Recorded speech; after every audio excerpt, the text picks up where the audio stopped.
नमस्कार दोस्तों, आपका अपना चैनल भीष्म अकादमी में स्वागत है। जैसे कि दोस्तों हम हिंदी भाषा और साहित्य सरस्वती गोविंद पांडे की पुस्तक पढ़ रहे हैं, जो कि ये भक्ति काल का तीसरा भाग है। और दोस्तों इसके बाद हम भक्ति काल को पूर्णतया समाप्त कर चुके होंगे और इसके बाद हम भक्ति काल से संबंधित प्रश्नोत्तर को लेकर आएंगे। उनको ज़रूर देखिए। और दोस्तों हमने इससे पहले यूथ कंपटीशन बुक के लगभग 13,000 प्रश्नों को बाकायदे व्याख्या सहित पढ़ चुके हैं। यदि उन सभी वीडियो को देखना चाहते हैं तो अभी आपको प्लेलिस्ट का लिंक दिखाई देगा, उसमें क्लिक करके हमारे सभी वीडियो देख सकते हैं। और दोस्तों यदि सेशन पसंद आए तो लाइक और शेयर ज़रूर करें और अपने दोस्तों में शेयर ज़रूर करें। और चैनल पर नए हैं तो चैनल को सब्सक्राइब कर लें, जिससे आने वाले नेक्स्ट सेशन का नोटिफिकेशन आपको सबसे पहले मिल सके। तो चलिए देर न करते हुए सेशन की शुरुआत करते हैं। भक्ति काल का ये तीसरा भाग है। इससे पहले दोस्तों हमने सगुण काव्यधारा के अंतर्गत राम भक्ति शाखा को पढ़ चुके हैं। तो आज हम कृष्ण भक्ति सगुण धारा के अंतर्गत कृष्ण भक्ति शाखा को से स्टार्ट करेंगे। तो चलिए स्टार्ट करते हैं। विविध रविन्द्रनाथ टैगोर ने लिखा है, वाल्मीकि ने सर्वप्रथम नर काव्य का प्रवर्तन किया है। रविन्द्रनाथ टैगोर ने लिखा है, वाल्मीकि ने सर्वप्रथम नर काव्य का प्रवर्तन किया है।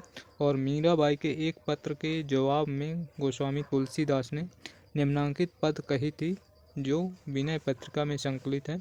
जाके प्रिय न राम वैदेही, तजिए ताहि कोटि वैरीशम, यद्यप परम स्नेही। तो इस पंक्ति को विनय पत्रिका में संकलित किया है गोस्वामी तुलसीदास ने मीराबाई के एक पत्र के जवाब में ये पंक्तियाँ कही हैं। और अगला फैक्ट है, अंग्रेजी भाषा वैज्ञानिक बीम्स ने तुलसी की भाषा को वैश्वाड़ी कहा है। अंग्रेज भाषा वैज्ञानिक बीम्स ने तुलसी की भाषा को पुरानी वैश्वाड़ी कहा है।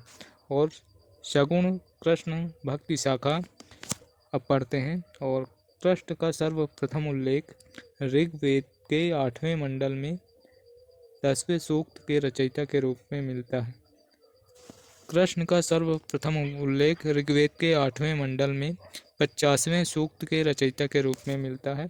और संस्कृत साहित्य में सर्वप्रथम कृष्ण के अलौकिक कर्मों का वर्णन ईसा पूर्व प्रथम शताब्दी के अश्वघोष के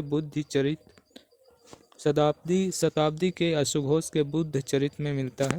और राधा का प्रथम वर्णन हाल की प्राकृत रचना गाथा सप्तशती या गाथा सप्तशती में हुआ, जो प्रथम शताब्दी की रचना है।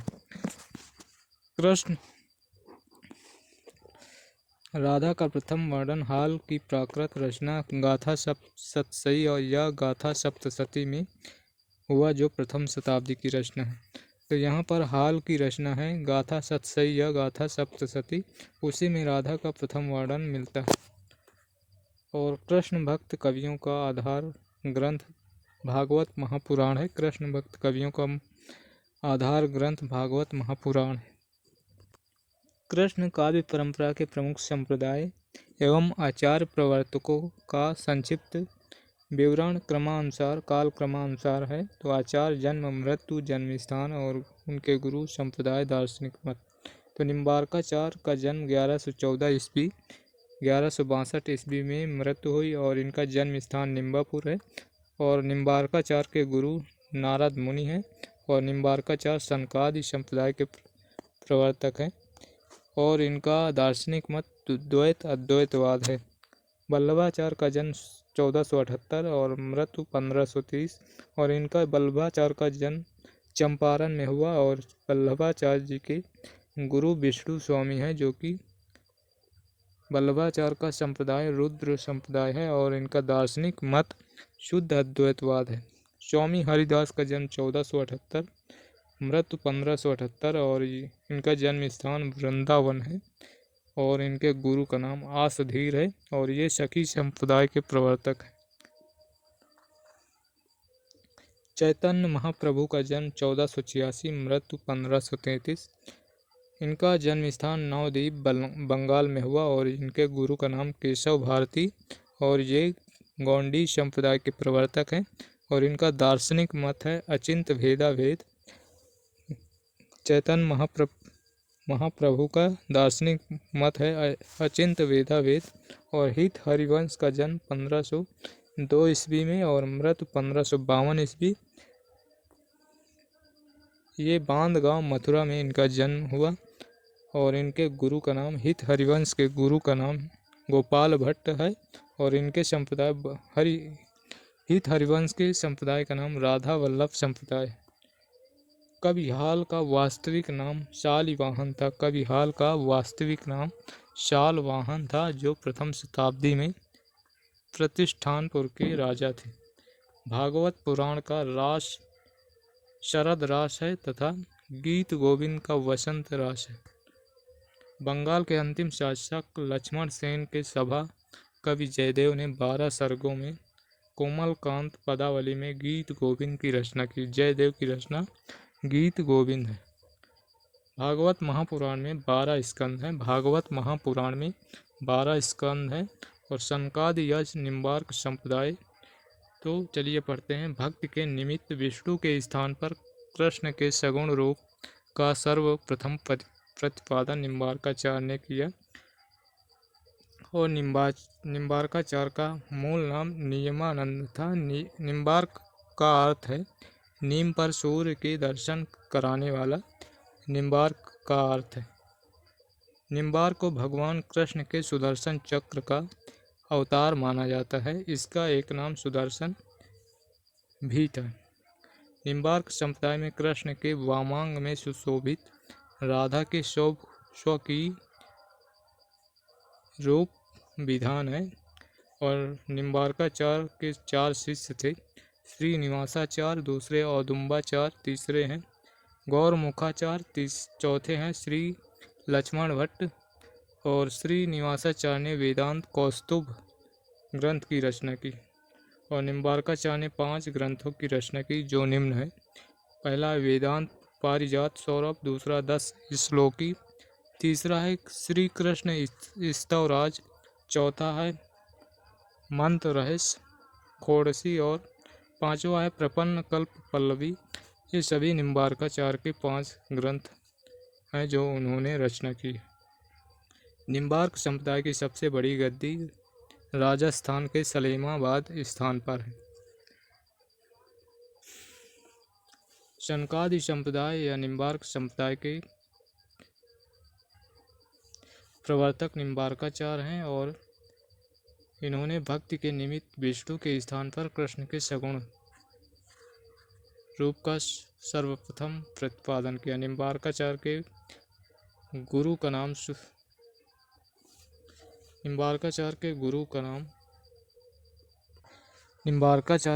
का नाम नारद मुनि था और इनका निम्बार्काचार्य का मूल नाम नियमानंद था और ये निम्बार्क को भगवान कृष्ण के सुदर्शन चक्र का अवतार माना जाता है। इनका एक नाम सुदर्शन भी था। और निम्बार्क संप्रदाय के कृष्ण के वामांग में सुशोभित राधा के स्वकीय रूप का विधान मिलता है। निम्बार्काचार्य के 4 शिष्य थे जिनमें निवासाचार्य, दूसरे औदुम्बाचार्य, तीसरे हैं गौरमुखाचार्य, चौथे हैं श्री लक्ष्मण भट्ट। और श्रीनिवासाचार्य ने वेदांत कौस्तुभ ग्रंथ की रचना की। प्रमुख कवि श्री भट्ट का जन्म मथुरा में ध्रुव टीला में सन 1538 ईस्वी में हुआ। इनके गुरु का नाम श्री भट्ट के गुरु का नाम केशव कश्मीरी था और श्री भट्ट को निम्बार्क संप्रदाय में हितु सखी का अवतार माना जाता है। श्री भट्ट के 2 ग्रंथ हैं। युगल शतक श्री भट्ट की रचना है और इसमें युगल शतक में 100 पद हैं और प्रत्येक पद के पूर्व उक्त पद के मूल भाव को व्यक्त करने वाला एक दोहा दिया गया है। और दूसरा है आदि वाणी।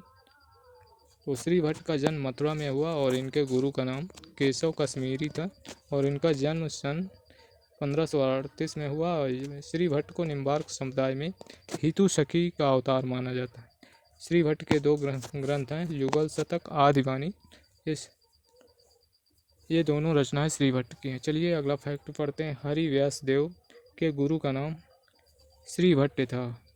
हरि व्यास देव के गुरु का नाम श्री भट्ट था और इन्होंने ब्रज भाषा में महावाणी नामक ग्रंथ की रचना की है। महावाणी ये हरि व्यास देव की रचना है और हरि व्यास देव के गुरु का नाम श्री भट्ट। परशुराम देव के गुरु का नाम हरि व्यास देव था और इन्होंने ही निम्बार्क संप्रदाय की गद्दी को राजस्थान के स्थान पर सलेमाबाद में स्थापित किया।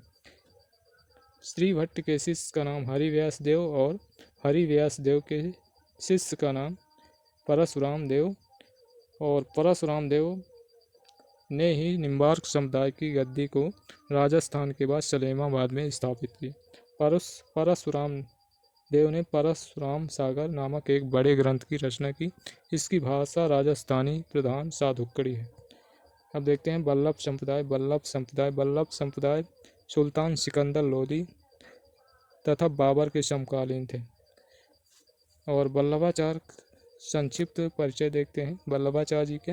इनका जन्म 1478 और मृत्यु 1530 और इन वल्लभाचार्य का जन्म चंपारण में हुआ और वल्लभाचार्य जी की पत्नी मधुमंगल है और इनके दो पुत्र हैं, गोपीनाथ, विट्ठलनाथ और इनकी भक्ति है पुष्टिमार्गी भक्ति। वल्लभ संप्रदाय में कृष्ण पूर्णानंद स्वरूप पूर्ण पुरुषोत्तम परब्रह्म है और पुष्टिमार्गी भक्ति में पुष्टि भगवत अनुग्रह या कृपा को कहा जाता है। भागवत महापुराण में लिखा है, पुष्टिकी में पोषणम किम तदनु अनुग्रह भगवत कृपा। पुष्ट किम में पोषणम किम तदन अनुग्रह भगवत कृपा। और अगला फैक्ट है, पुष्टिमार्गी भक्ति में 3 प्रकार के मार्ग हैं। मार्ग, जीव तथा भक्त होते हैं जो निम्न है। मार्ग, जीव, भक्त। मर्यादा मार्ग, इसको वैदिक मार्ग भी कहते हैं और जीव मर्यादा जीव और भक्त है मर्यादा भक्ति। प्रवाह मार्ग, ये लौकिक सुख भोग होता है और ये जीव प्रवाह जीव और प्रवाह भक्ति। पुष्टि मार्ग को भक्ति मार्ग कहते हैं और पुष्टि या शुद्ध भक्ति होता है। वल्लभाचार्य ने निम्नलिखित ग्रंथों की रचना की है। वल्लभाचार्य के ग्रंथ देखते हैं।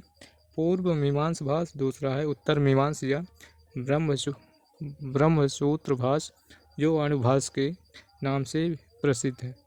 इनके शुद्ध अद्वैतवाद का प्रतिपादक यही प्रधान दार्शनिक ग्रंथ है। और तीसरा है श्रीमद् भागवत को सूक्ष्म टीका या सुबोधनी टीका। चौथा तत्व दीप निबंध। और अगला फैक्ट है, अणुभाष वल्लभाचार्य का अधूरा ग्रंथ था जिसे उनके पुत्र विट्ठलनाथ ने पूरा किया। और वल्लभ संप्रदाय में अष्टयाम की सेवा का उल्लेख है। मंगलाचरण, दूसरा श्रृंगार है, तीसरा गोल, चौथा राजयोग, पांचवा उत्थापन और छठवां है भोग, सातवां संध्या आरती, आठवां है शयन। और अगला फैक्ट है, सन 1519 ईस्वी में वल्लभाचार्य के शिष्य पूरनमल खत्री ने गोवर्धन पर्वत पर श्रीनाथ जी का मंदिर बनवाया। किसने मंदिर बनवाया श्रीनाथ का? वल्लभाचार्य के शिष्य हैं पूरनमल खत्री और जिसका प्रबंध दायित्व कृष्णदास पर था। इस मंदिर का प्रबंध और दायित्व कृष्णदास पर था और गोस्वामी विट्ठलनाथ ने सन 1565 ईस्वी गोस्वामी विट्ठलनाथ जो कि वल्लभाचार्य जी के पुत्र हैं, इन्होंने 1565 ईस्वी में 4 वल्लभाचार्य और 4 अपने शिष्यों को मिलाकर अष्टछाप की स्थापना की। वल्लभाचार्य के कुल 84 शिष्य हैं और विट्ठलनाथ के कुल 252 शिष्य थे। काल क्रमानुसार अष्टछाप कवियों का संक्षिप्त विवरण। कुंभनदास का जन्म 1468, मृत्यु 1583 और कुंभनदास के गुरु वल्लभाचार्य हैं और इनका जन्म स्थान जमनावतो उत्तर प्रदेश में। सूरदास का जन्म 1478, मृत्यु 1583 और सूरदास के गुरु का नाम वल्लभाचार्य है। वल्लभाचार्य जी का जन्म सूरदास का जन्म सीही उत्तर प्रदेश में हुआ और परमानंद दास का जन्म 1493 ईस्वी और इनके गुरु का नाम वल्लभाचार्य है। और परमानंद दास का जन्म स्थान कन्नौज उत्तर प्रदेश में है। और कृष्णदास का जन्म 1496, मृत्यु 1578। कृष्णदास के गुरु का नाम वल्लभाचार्य है। कृष्णदास का जन्म चिरोतरा गुजरात में हुआ और ये चारों शिष्य वल्लभाचार्य के थे। और अब देखते हैं गोविंद स्वामी, शीत स्वामी, चतुर्भुज दास, नंददास, ये चारों शिष्य विठलनाथ के शिष्य हैं। और चलिए देखते हैं गोविंद स्वामी का जन्म 1505, मृत्यु 1585, ये विठलनाथ के शिष्य हैं। और गोविंद स्वामी का जन्म स्थान आतरी राजस्थान में हुआ। और शीत स्वामी का जन्म 1515 और मृत्यु 1585, ये इनके गुरु का नाम, शीत स्वामी के गुरु का नाम विठलनाथ और इनका जन्म, शीत स्वामी का जन्म मथुरा उत्तर प्रदेश में। चतुर्भुज दास का जन्म 1530 और मृत्यु 1585 और इनके गुरु का नाम विठलनाथ। और चतुर्भुज दास का जन्म स्थान जमुनावती उत्तर प्रदेश है और इनके पिता का नाम कुंभन दास है। चतुर्भुज दास के पिता का नाम कुंभन दास है, जो कि ये भी अष्टशाप के कवि। और इनके पिता के गुरु का नाम वल्लभाचार्य। नंददास, इनका जन्म 1535, मृत्यु 1583 और नंददास के गुरु का नाम विठलनाथ। इनका जन्म रामपुर उत्तर प्रदेश में हुआ। नंददास कुंभन दास प्रथम अष्टछापी कवि थे। ये जात के क्षत्रिय थे। कुंभन दास जात के क्षत्रिय थे और कुंभन दास ने सन 1492 ईस्वी में वल्लभाचार्य जी से दीक्षा ग्रहण की। कुंभन दास अकबर के निमंत्रण पर पैदल ही फतेहपुर सीकरी, जो कि आगरा में पड़ता है, फतेहपुर सीकरी गए, जिस पर अफसोस करके लिखते हैं, संतन को कहाँ सीकरी सो काम, आवत जात पनैया टूटी, बिसर गयो हरिनाम। ये उक्ति कुंभन दास ने कही थी। आचार्य हजारी प्रसाद द्विवेदी ने लिखा है, सूरदासी ब्रजभाषा के प्रथम कवि। हजारी प्रसाद द्विवेदी का मानना है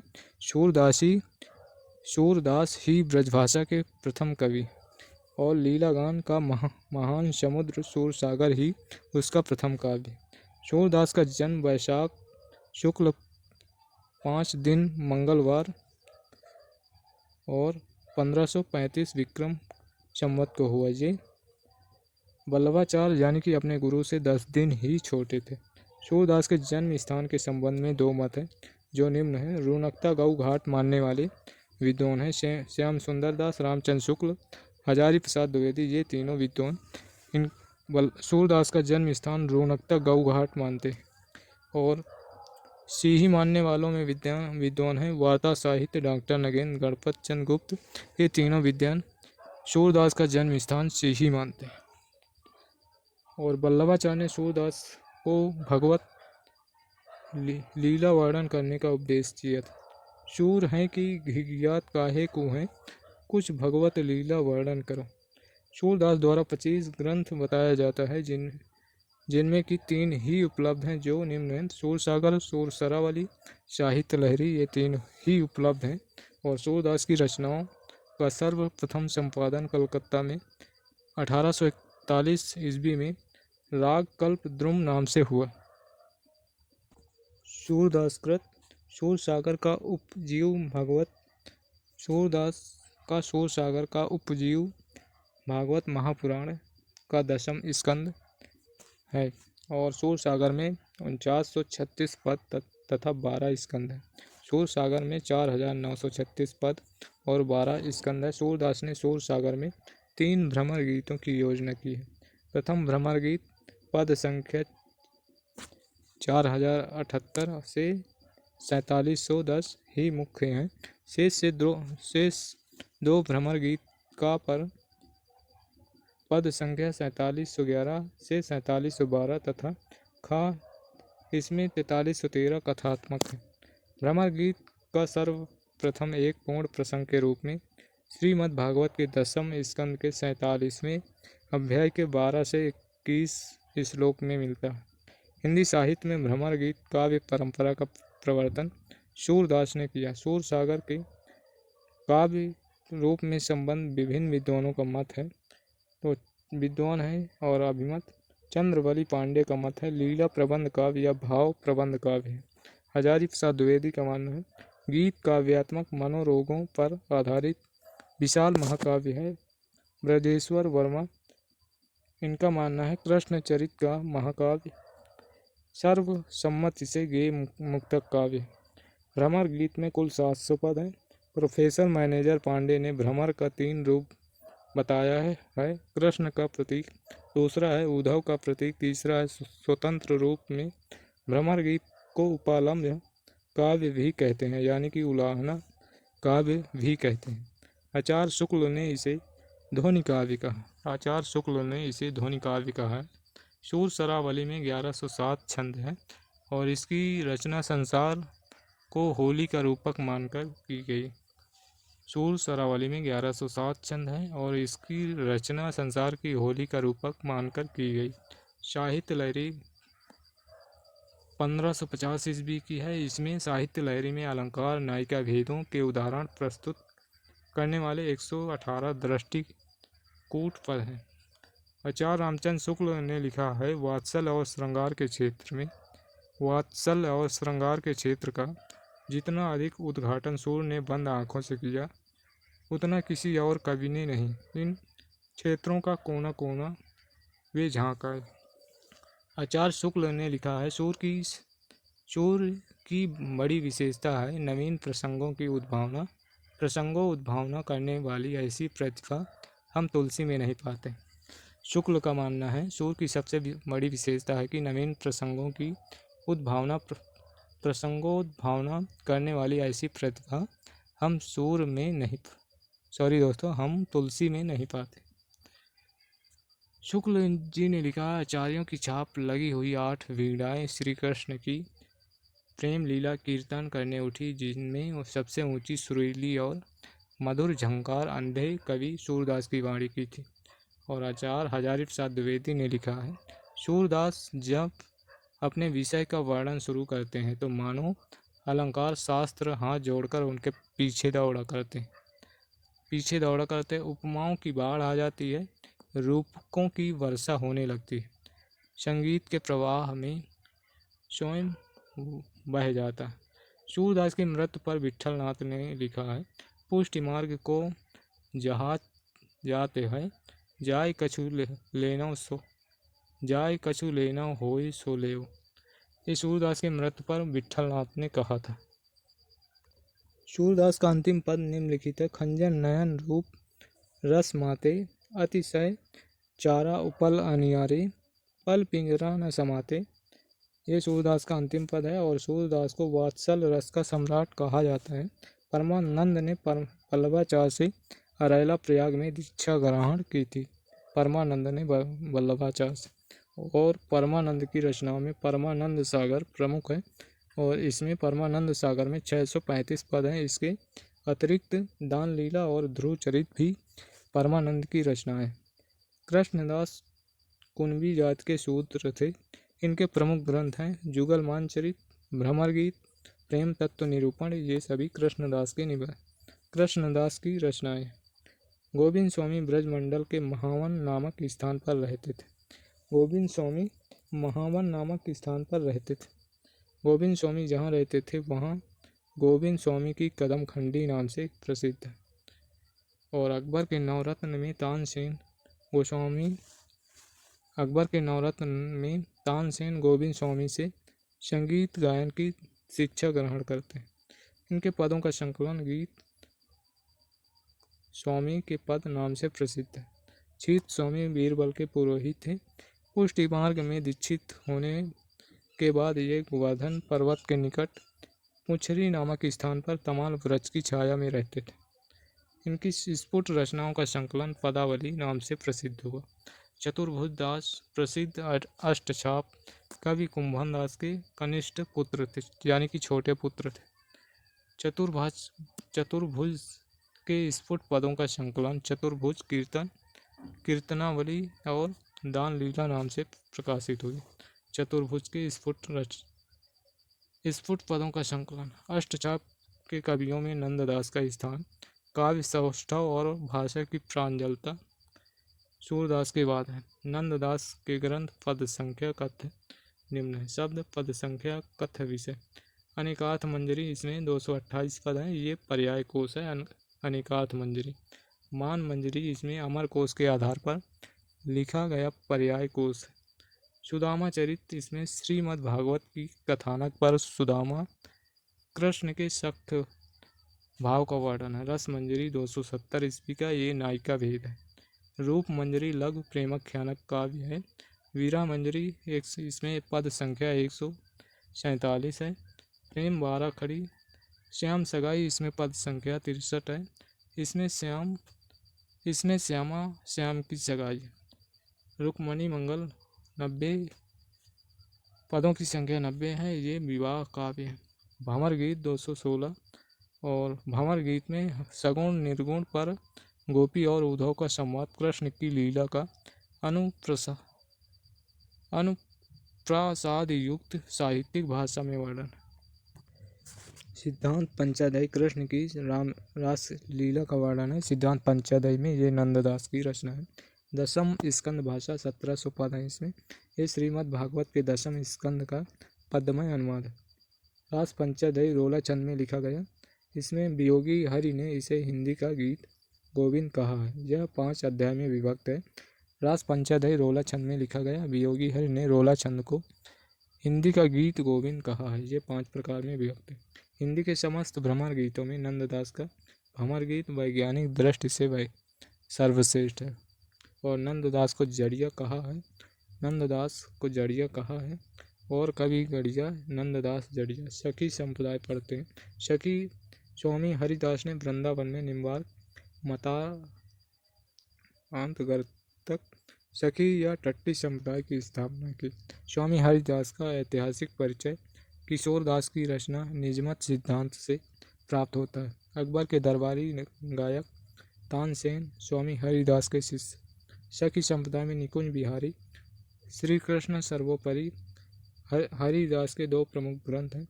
सिद्धांत के पद, इसमें एक और प्रेम का सिद्धांत है। दूसरा है केलीमाला, इसमें 110 पदों में श्यामा कुंज बिहारी की लीलाओं का वर्णन। प्रमुख कवि जगन्नाथ गोस्वामी स्वामी हरिदास के भाई थे। और इनकी रचना अनन्य सेवा निधि है। जगन्नाथ की रचना अनन्य सेवा निधि है। और बिहारीन दास सखी संप्रदाय के सर्वश्रेष्ठ कवि हैं और इनका मूल नाम हरि नाम था। और बिहारीन दास को सखी संप्रदाय में गुरुदेव नाम से पुकारा जाता है। ये जगन्नाथ के पौत्र और विठल विपुल के शिष्य थे। इनकी रचना बिहारीन जी की वाणी नाम से प्रसिद्ध है, जिसमें इन्होंने नित्य विहार को सर्वोपरि स्थान दिया। विठल विपुल को नाभादास ने रस सागर की उपाधि दी थी। विठल विपुल को केवल 40 पद ही मिले हैं और नागरी दास बिहारीन दास के शिष्य थे। और इनकी लिखी 20 साखियाँ और 42 चौबोले, 39 कवित्त सवैया और 70 पद प्राप्त हैं। सरसदास नागरी दास के छोटे भाई थे और इनकी रचना कुल 66 छंदों की है। सरसदास की जो अष्टाचार्यों की वाणी में संकलित है। गोंडी संप्रदाय के प्रवर्तक चैतन्य महाप्रभु हैं। चैतन्य महाप्रभु का मूल नाम विशंभर मिश्र था। घर में इन्हें निमाई और गौर या गौरांग नाम से पुकारते हैं। चैतन्य महाप्रभु को चैतन्य मत का दार्शनिक सिद्धांत अचिंत भेदाभेद कहलाता है।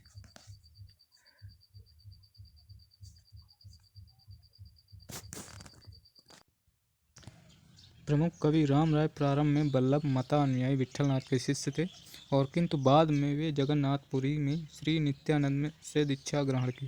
पहले ये राम राय विठलनाथ के शिष्य थे और किंतु बाद में जगन्नाथपुरी में श्री नित्यानंद से दीक्षा ग्रहण की। राम राय संस्कृत तथा ब्रज भाषा दोनों के ही पंडित थे। राम राय ने संस्कृत में ब्रह्मसूत्र के कुछ अंश पर गौर विनोदनी नामक वृत्त की रचना की तथा गीता पर गौरभाष्य स्तव पंचकम और गोविंद तत्व दीप का का प्रणयन किया राम राय ने। ब्रज भाषा में इनकी आदि वाणी तथा गीत गोविंद भाषा 2 रचनाएं प्राप्त हैं। राम राय पहले वल्लभ मतानुयायी विट्ठलनाथ के शिष्य थे, फिर बाद में जगन्नाथपुरी में नित्यानंद से दीक्षा ग्रहण की। इनको संस्कृत और ब्रजभाषा दोनों का ही ज्ञान था। राम राय ने संस्कृत में ब्रह्मसूत्र के कुछ अंश पर गौर विनोदनी नामक वृत्त की रचना की। गीता पर इन्होंने गौरभास, स्तव पंचकम और गोविंद तत्वदीपिका का प्रणयन किया। और ब्रजभाषा में इनकी आदिवाणी तथा गीत गोविंद भाषा 2 रचनाएं प्राप्त। अब देखते हैं मदन मोहन सूरदास अकबर के दीवान थे और संडीला में नियुक्त थे। बाबा कृष्णदास ने इनके 105 पदों का सुहद बानी शीर्षक से संग्रह किया। और गदाधर भट्ट ब्रजभाषा के सुप्रसिद्ध कवि तथा भागवत के अद्वितीय वक्ता थे। गदाधर भट्ट रघुनाथ भट्ट गोस्वामी के शिष्य थे। गदा भट्ट रघुनाथ भट्ट गोस्वामी के शिष्य थे और चंद्रगोपाल राम राय के अनुज थे। राम राय के बारे में इससे पहले पढ़ चुके हैं। और इन्होंने संस्कृत तथा ब्रज दोनों भाषाओं में ग्रंथ लिखा जो निम्न है। ब्रज भाषा में, संस्कृत में। ये हैं गोपाल की रचनाएं। चंद्र 84, गौरांग अष्टायाम सेवा सुधा, ऋतु विहार, राधा विरा, ये सभी ब्रज भाषा में चंद्र गोपाल की रचनाएं हैं। अब संस्कृत भाषा में चंद्र गोपाल की रचनाएं। श्री माधव भाष, गायत्री भाष, राधा माधव वाष्टक, ये सभी संस्कृत भाषा में चंद्र गोपाल की रचनाएं।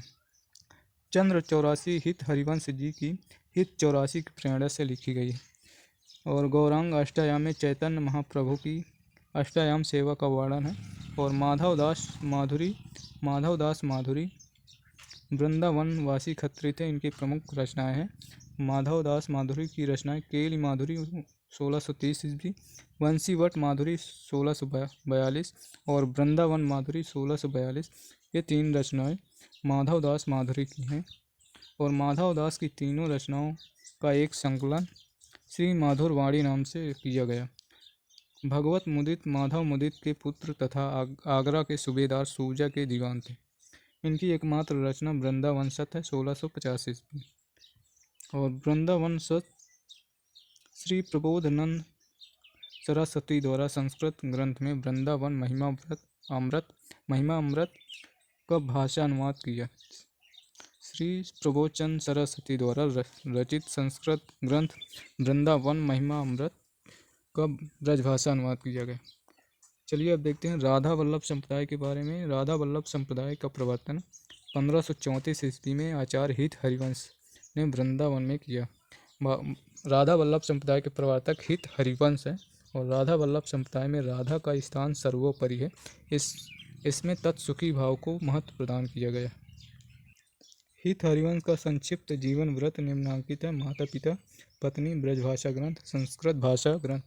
केशवदास मिश्र पिता का नाम, तारावती माता का नाम है हित हरिवंश का, और इनकी पत्नी रुक्मणी देवी।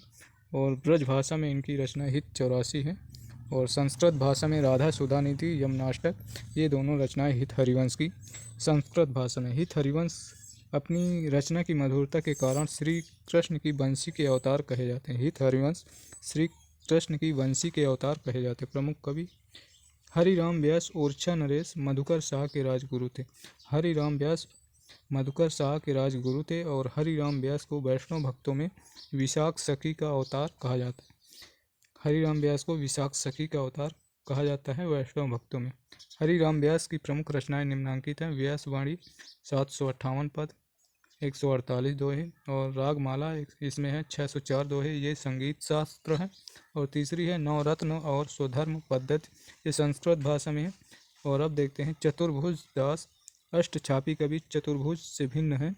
और इनके प्रमुख वो चतुर्भुज दास अलग हैं जो अष्टछाप के अंतर्गत आते हैं, और ये अलग हैं। तो इनकी प्रमुख रचनाएं एक द्वादश यश, मंगलसार यश और हित जूको मंगल, ये सभी चतुर्भुज दास की रचना है। ध्रुव दास ने स्वप्न में हित हरिवंश से शिष्यत्व ग्रहण किया। ध्रुव दास ने स्वप्न में हित हरिवंश से शिष्यत्व ग्रहण किया। और ध्रुव दास की प्रमुख रचनाएं निम्नांकित हैं। पुस्तक हैं और जीव दशा, ये सभी ध्रुव दास की रचनाएं हैं। जीव दशा लीला, वैदिक ज्ञान लीला, मन शिक्षा लीला, वृंदावन सत लीला, ख्याल उल्लास लीला, भक्त नामावली लीला, बृहद वामन पुराण की भाषा सिद्धांत विचार लीला गद्य प्रीति चौवनी लीला आनंदाष्टक लीला भजनाष्टक लीला भजन कुंडलिया लीला भजन सत लीला भजन श्रृंगार सत लीला। और अब देखते हैं मन श्रृंगार लीला हित श्रृंगार लीला सभा मंडन और रस मुक्तावली रस हीरावली रस रत्नावली प्रेमावली लीला प्रिया जी नामावली लीला रहस्य मंजरी लीला सुख मंजरी लीला रति मंजरी लीला नेह मंजरी लीला और वन विहार लीला रंग विहार लीला रस विहार लीला रंग उल्लास लीला रंग विनोद लीला आनंद दशा विनोद लीला रहस्य लता लीला आनंद लता लीला अनुराग लता लीला प्रेम दशा लीला रसानंद लीला ब्रज लीला जुगल ध्यान लीला नित्य विलास लीला मान लीला दान लीला।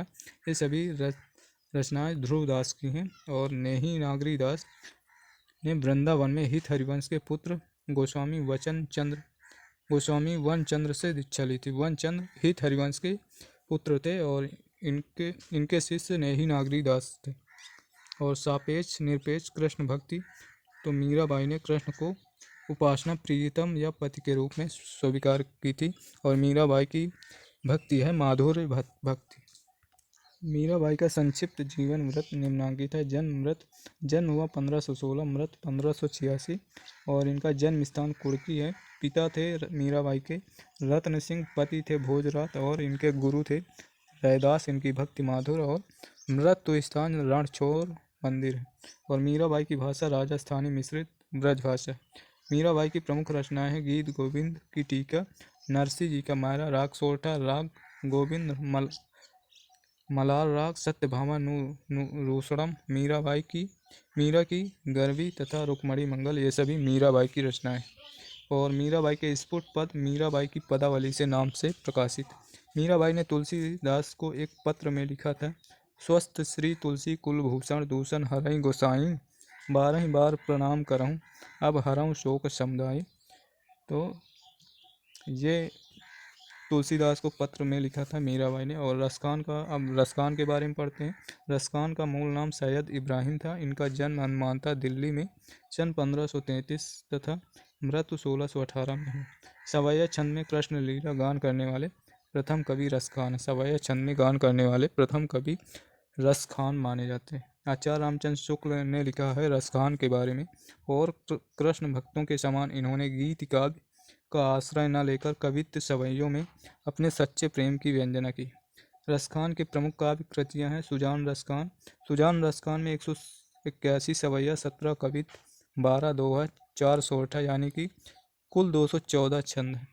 प्रेम वाटिका इसमें 1614 ईस्वी की है और इसमें 53 दोहों का लघु काव्य कृति है प्रेम वाटिका। दान लीला इसमें 11 छंदों का खंड काव्य है। दान लीला 11 छंदों का खंड काव्य है। अष्टायाम कृष्ण की दिनचर्या का वर्णन है। अष्टायाम में कृष्ण की दिनचर्या का वर्णन। और भारतेंदु हरिश्चंद्र ने लिखा है, इस मुसलमान हरिजनन पर केतिन हिंदू वारिये। तो ये भारतेंदु हरिश्चंद्र ने लिखा है। कृष्ण भक्ति शाखा के कवियों की प्रमुख पंक्ति है निम्बार्क संप्रदाय के श्री भट्ट, भीजत कब देखो इन नैना, श्यामा जू की सुरंग चुनरी, मोहन को उपरैना। ये श्री भट्ट की पंक्ति है। और दूसरी पंक्ति, ब्रज भूमि मोहिनी मैं जानी, मोहन कुंज मोहन वृंदावन, मोहन जमुना पानी। और अगली पंक्ति, बसो मेरे नैनन में दो चंद, गोरे बदनी रस भानु नंदनी, श्याम बरन नन चंद। तो ये श्री भट्ट की पंक्तियाँ। रस की रेल बलि अति बाढ़ी, दंपत की हित बाबरी बिहरनी, रहो सदा मेरे चित चाढ़ी। और पांचवी पंक्ति है, प्याजा श्याम कुंजतर ठाणे, जतन कियो कछु मैना। छठवीं, आनंद कंद श्री नंद सुमन, श्री बसभानु सुता भजन। सूरदास वल्लभ संप्रदाय के कवि हैं और सूरदास की रचनाएं, नंद जो मेरे मन आनंद भयो, हाँ गोवर्धन ते आयो। और दूसरी पंक्ति है, हरि भजन को परमान, नीच पावे ऊंच पड़वी, बाजते निशान। और तीसरी है, शोभित कर नवनीत लिए, घुट रुन चलन रेणु तन मंडित, मुख दधि लेप किए। और चौथी है, शिखवत चलन यशोदा मैया, अरब राय कर पानी गहावती, डगमगाए धर पयो। पांचवी है, पाहुनी कर दय तनक महूँ, आर्य करे मनमोहन मेरो, अंचल आनि गहूँ।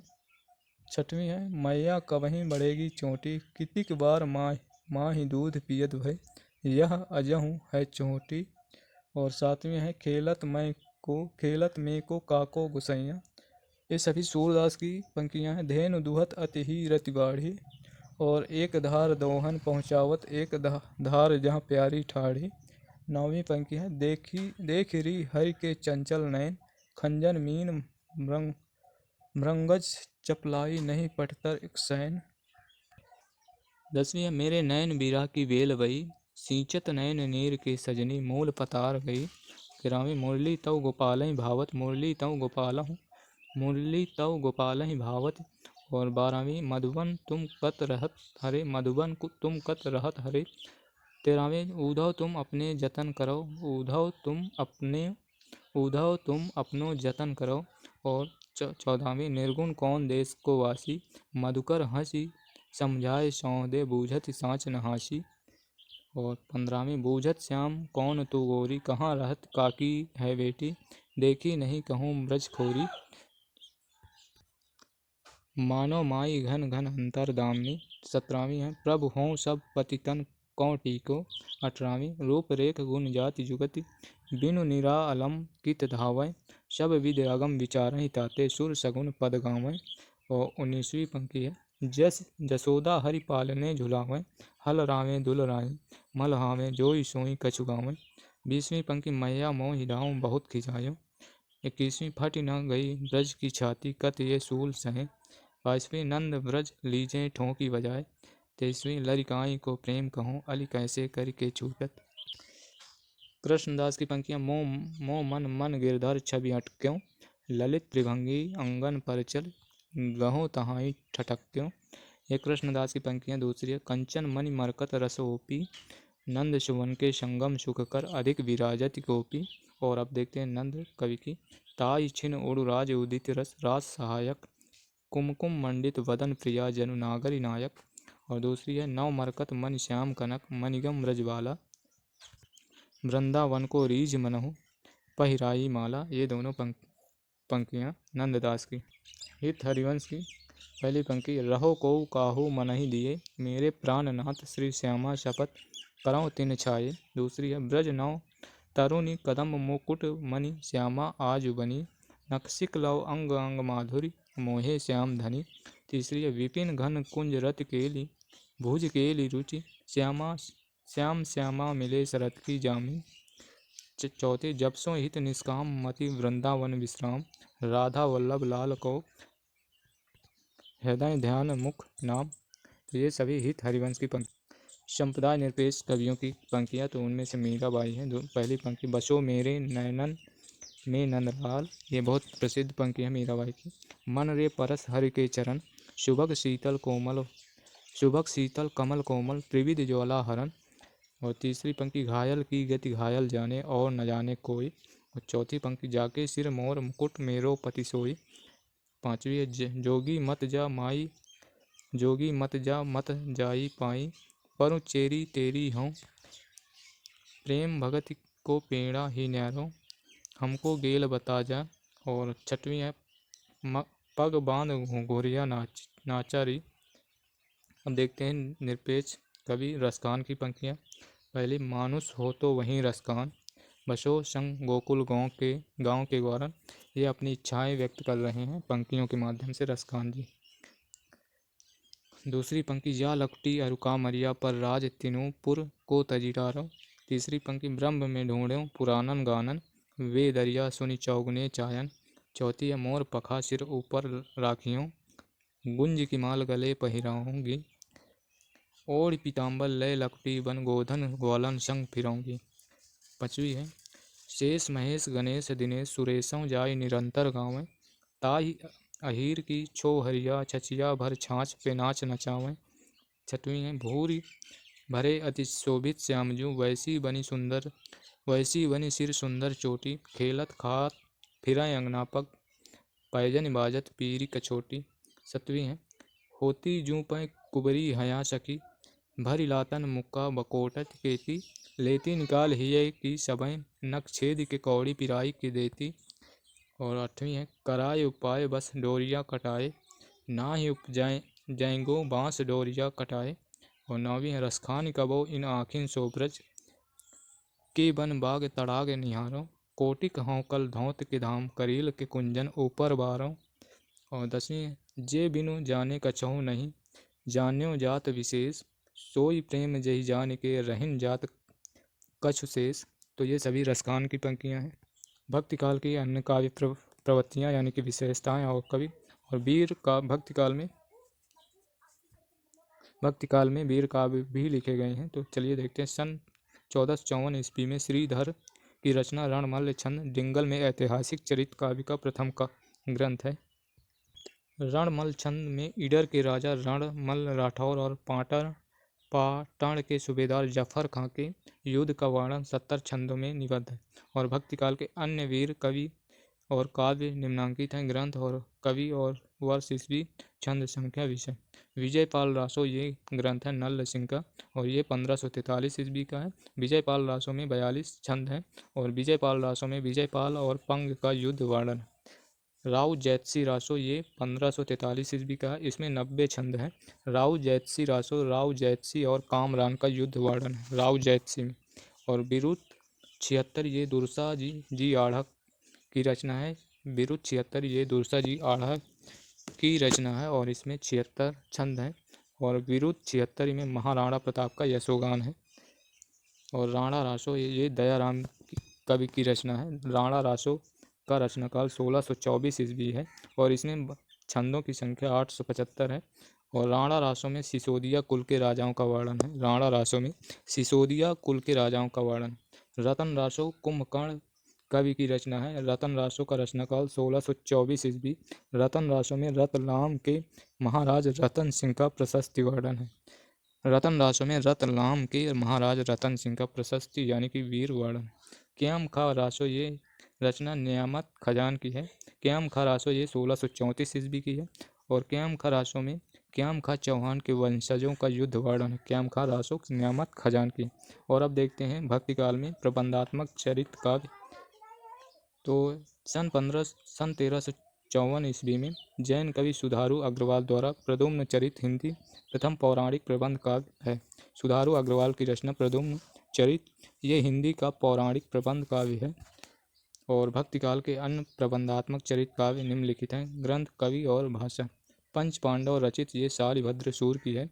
और पंच पांडव चरित रास में अपभ्रंश प्रभावित राजस्थानी हिंदी भाषा का प्रयोग है।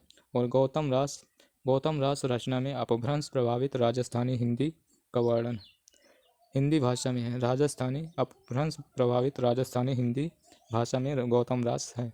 हरिचंद पुराण ये जाको मड़ियार की रचना है। हरिचंद पुराण ये जाको मड़ियार की रचना है और हरिचंद पुराण ब्रजभाषा में रचित है। कुमारपाल रासो ये देवप्रभ की रचना है। कुमारपाल रासो ये देवप्रभ की रचना है और ये कुमारपाल रासो की भाषा राजस्थानी है।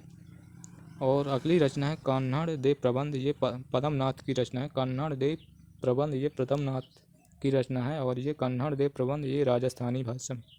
अब देखते हैं भक्ति काल में कुछ नीति काव्य से संबंधित रचनाएं रची गई हैं। तो चलिए नीति काव्य के बारे में देखते हैं। सन 1486 ईस्वी में पदमनाथ ने सर्वप्रथम विशुद्ध रूप से नीति काव्य की रचना की है। तो पदमनाथ ने डूंगर बावनी शीर्षक से नीति काव्य की रचना की। पदमनाथ ने नीति काव्य डूंगर बावनी नामक शीर्षक से रचना की और डूंगर बावनी में कुल 53 छप्पय हैं। और भक्ति काल अन्य नीति काव्य और नीतिकार। तो नीतिकार हैं और इनकी रचनाएं ठाकुर कवि की रचना है कृपाण चरित 1523 ईस्वी ठाकुर सिंह की रचना है। कृपाण चरित और पंचेंद्री बोली ये 1528 की है।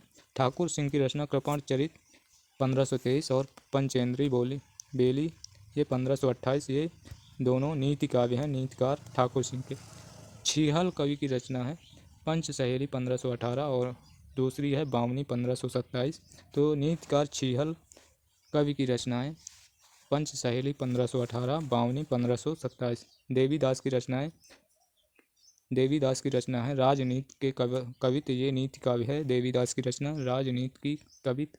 और जमाल की रचना है जमाल दोहावली 1570 ईस्वी की है। जमाल की रचना जमाल दोहावली ये सभी नीतिकारों की रचना और उनकी रचनाएं। और कुछ और नीतिकार हैं और उनकी रचना है। उदयराज की रचना है। उदयराज को दोहा 1603 ईस्वी। और बाण कवि की रचना कलिचरित।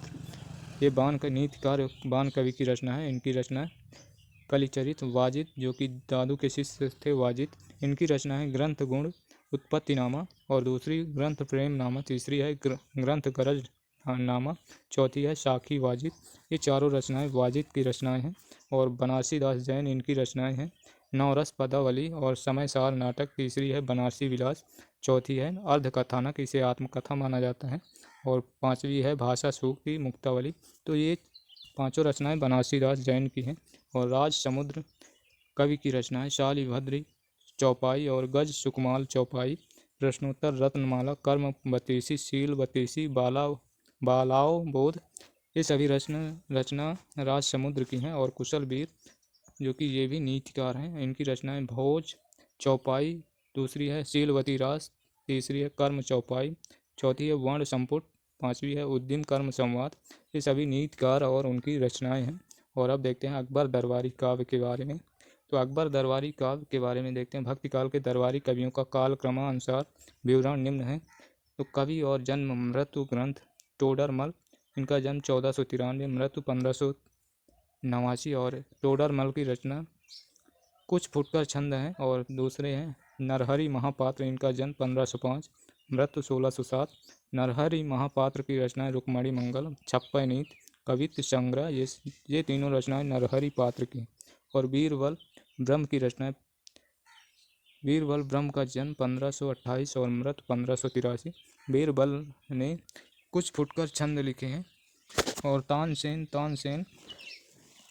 का जन्म 1531, मृत्यु 1583। तानसेन की रचनाएं संगीत सार, रागमाला और गणेश स्तोत्र, ये तीनों रचनाएं तानसेन की। संगीत सार, रागमाला, गणेश स्तोत्र तानसेन की रचनाएं।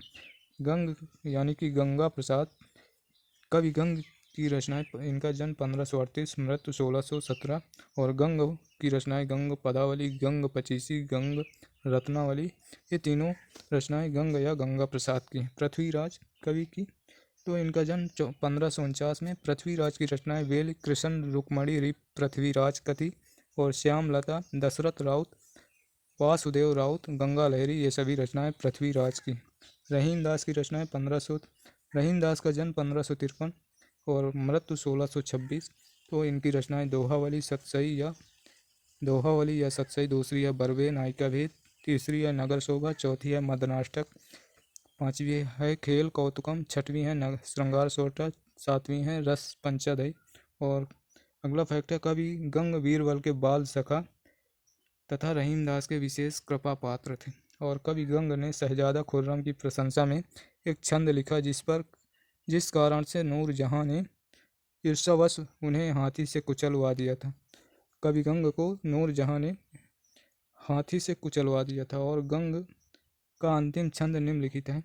कबहू न भणुआ रण चढ़े, कबहू न बाजी बंग, सरस सभाई प्रणाम करी, विदा होत कवि गंग। ये पंक्ति अंतिम छंद है कवि गंग का। और भिखारी ने गंग के संदर्भ में लिखा है। तुलसी गंग दुओ भय सुकवीन के सरदार, ये भिखारी दास ने गंग के विषय में कहा है। और रहीम दास का मूल नाम अब्दुल रहीम खान खानत है। इनकी रचनाओं की खोज सर्वप्रथम भरतपुर के माया शंकर याज्ञिक ने किया। रहीम दास की रचनाओं की खोज भरतपुर के माया शंकर याज्ञिक ने किया। और अगला फैक्टर रहीम दास की रचनाओं का संक्षिप्त विवरण निम्नांकित है। रचना, छंद संख्या, भाषा, विषय। और तो इनकी रचनाएं हैं दोहावली। इसमें दोहावली में 300 छंद हैं। और ये दोहावली ब्रज भाषा में। और दोहावली में नीति के दोहे दिए गए हैं जो कि रहीमदास का। नगर शोभा 144 छंद है इसमें, ये ब्रज भाषा में। और इसमें नगर शोभा में विभिन्न जाति की स्त्रियों का वर्णन है। नगर शोभा में श्रृंगार सोठा, ये इसमें छंदों की संख्या 6 है। और ये ब्रज भाषा में है।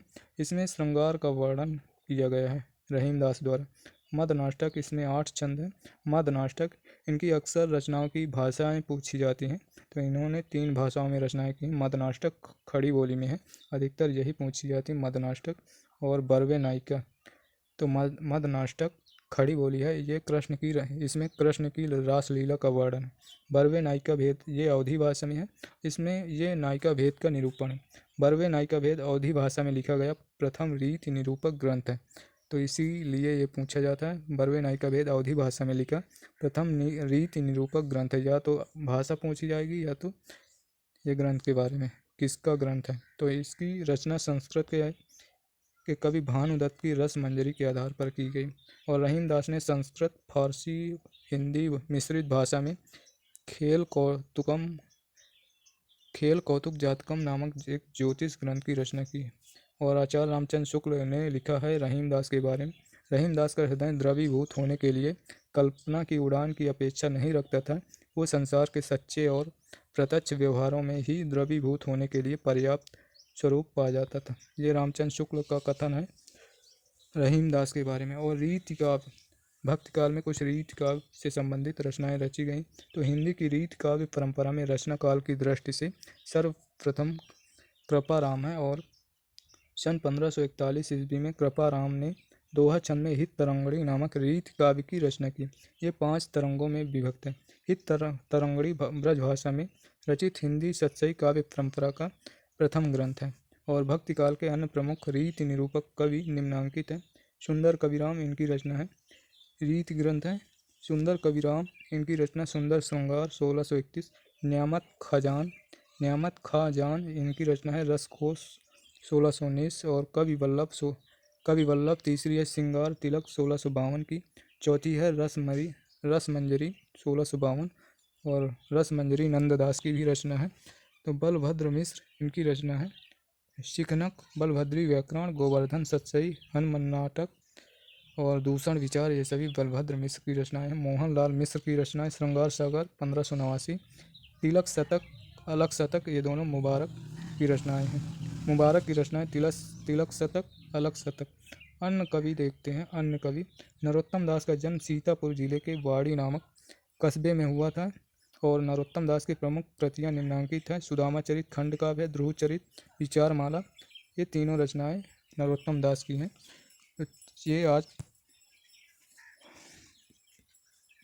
ये भक्तिकाल का तीसरा भाग था। और हम भक्तिकाल को 3 भागों में ही समाप्त कर चुके यानी कि पढ़ चुके हैं। तो यदि सेशन पसंद आया हो तो लाइक और शेयर ज़रूर करें। और चैनल पर नए हैं तो चैनल को सब्सक्राइब कर लें, जिससे इसी तरह आने वाले नेक्स्ट सेशन का नोटिफिकेशन आपको सबसे पहले मिल सके। और दोस्तों हम इसके बाद हम प्रश्नोत्तर लेकर आएंगे। तो भक्तिकाल से संबंधित प्रश्नोत्तर लेकर आएंगे, उनको ज़रूर देखिएगा। तो उनसे चलिए फिर मिलते हैं नेक्स्ट सेशन में। तब तक के लिए बाय, धन्यवाद, जय हिंद, जय भारत, वंदे मातरम।